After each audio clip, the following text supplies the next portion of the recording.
Menurut kalian semua, manajemen keuangan itu penting gak sih? Sepertinya nggak penting, tapi sangat penting.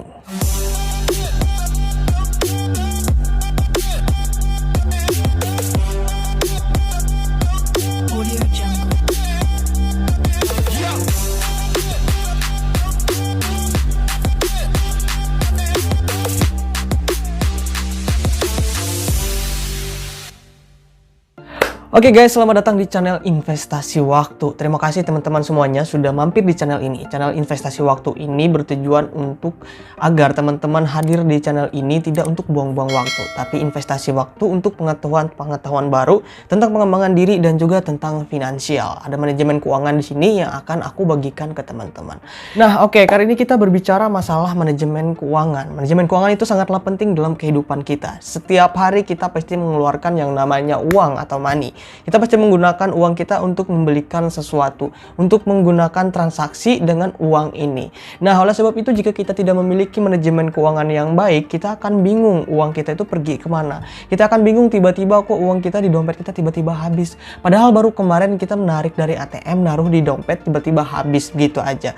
Dan kalau kita menganalisis semuanya, itu akan sangat banyak sekali pengeluaran yang akan kalian keluarkan jika tidak di manajemen dengan baik. Oke, di sini kita akan membahas 3 hal, yang mana 3 hal ini adalah hal-hal terpenting dalam manajemen keuangan.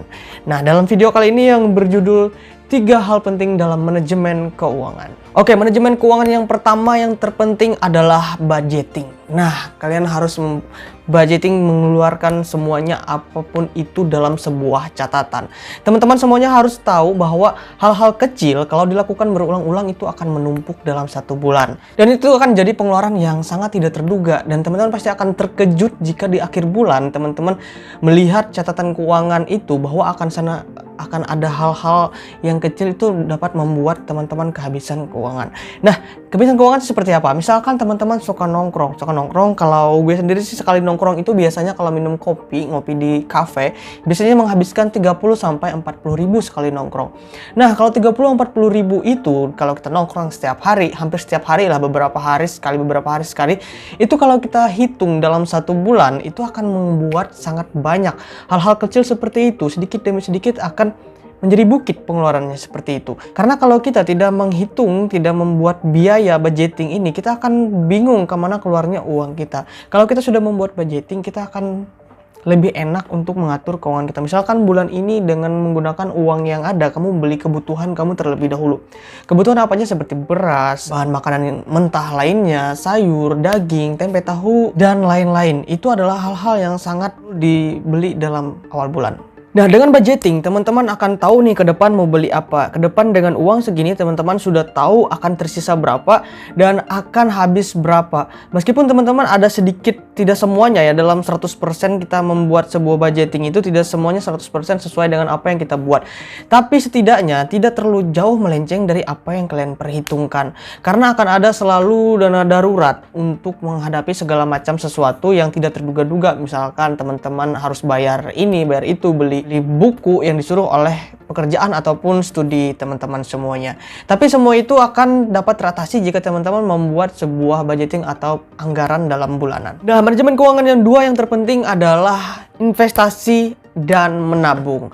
Nah, teman-teman harus tahu bahwa investasi dan menabung itu berbeda ya. Menabung atau saving dan investasi atau investing itu berbeda.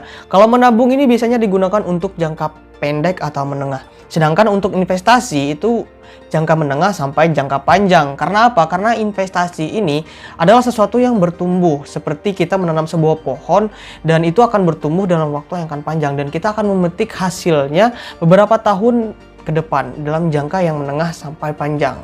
Nah, yang pertama kita harus membahas tentang menabung. Menabung ini juga sangat penting. Karena apa? Karena menabung ini adalah hal yang harus kita persiapkan untuk dana darurat jangka pendek. Misalkan teman-teman menabung sekian persen dari penghasilan bulanan. Menabung itu untuk dana darurat jika teman-teman sakit, jika teman-teman harus membeli suatu alat rumah tangga yang mendesak dan lain-lain dalam jangka pendek. Karena apa? Karena jika kita tidak menabung, kita tidak punya uang yang standby, uang yang liquid, bisa langsung dicairkan di dalam tabungan kita. Berbeda kalau investasi. Investasi itu adalah untuk jangka panjang. Jika teman-teman investasi dalam jangka pendek, itu biasanya karena investasi ini kan resikonya besar, namun imbal hasilnya juga besar. Oleh sebab itu kita harus mempunyai manajemen risiko untuk investasi jangka panjang.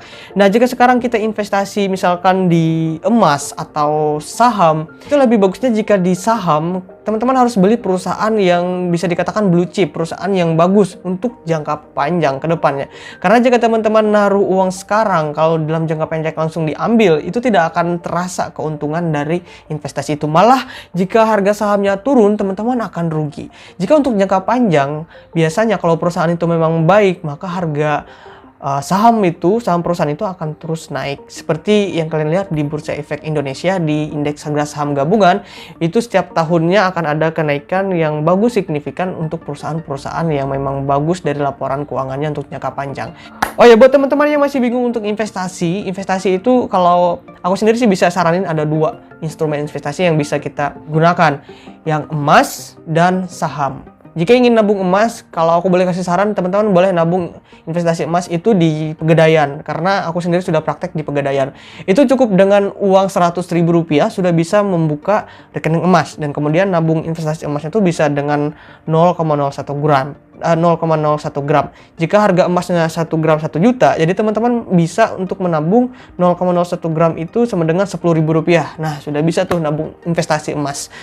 Kemudian untuk di saham, jika teman-teman ingin membuka rekening saham, teman-teman harus datang ke kantor Bursa Efek Indonesia dan buka di sekuritas. Boleh juga lewat online, bebas aja. Pilih sekuritas yang sesuai, dan ada sekuritas yang bisa dibuka rekening awalnya itu dengan Rp100.000 juga sudah bisa untuk membuka rekening saham. Rp100.000 untuk investasi saham maupun investasi emas ini bukan biaya, tapi itu adalah top up awal atau deposit awal untuk teman-teman membuka rekening saham atau rekening emas untuk investasi jangka panjang. Oke, jangan lupa kalau untuk menabung itu adalah untuk jangka pendek atau untuk dana darurat, dan investasi untuk jangka panjang. Itu yang kedua. Kita lanjut nomor 3, hindari mengutang. Nah, kenapa kita harus menghindari mengutang? Karena utang itu selain membuat kita terbeban untuk membayar utang tersebut, apalagi kalau kita ngutang di tempat yang akan memberikan kita bunga. Nah, jika bunga itu lebih besar dari inflasi, lebih parah lagi nih teman-teman. Apalagi kalau bunga itu lebih besar dari instrumen investasi bunga kita atau keuntungan imbal hasil kita di investasi, kita akan sangat berat sekali. Itu juga, dan kita mengutang biasanya itu akan membuat beban pikiran kita. Dan apalagi kalau kita mengutang untuk bayar utang. Dan akan terus-terusan seperti itu. Mindset kita akan berubah dan kita akan terbiasa untuk mengutang. Makanya disarankan untuk tidak mengutang dalam menjalani manajemen keuangan dengan baik. Kalau bisa itu tidak ngutang. Kecuali teman-teman ngutang yang produktif dan dapat bermanfaat. Jadi teman-teman ngutang untuk membuka suatu usaha. Usaha yang memang pasti menghasilkan, dan hasil itu dapat untuk membayar utang ini kembali. Misal teman-teman minjam uang di bank untuk membuat kos-kosan atau rumah kos ya. Rumah kos sekitar 3 pintu. Nah, hasil dari sewa rumah kos 3 pintu ini untuk membayar utang itu kembali. Kemudian ketika sudah lunas utang itu kembali, dan rumah kos ini untuk membangun rumah kos selanjutnya. Seperti itu. Itu ngutang yang produktif. Kalau kita di usia muda sekarang itu hindari dulu mengutang. Biasakan diri untuk juang terlebih dahulu, baru jika tidak ada jalan lain dan itu mendesak baru bisa ngutang. Tapi kalau bisa dihindari ngutang, jangan ngutang.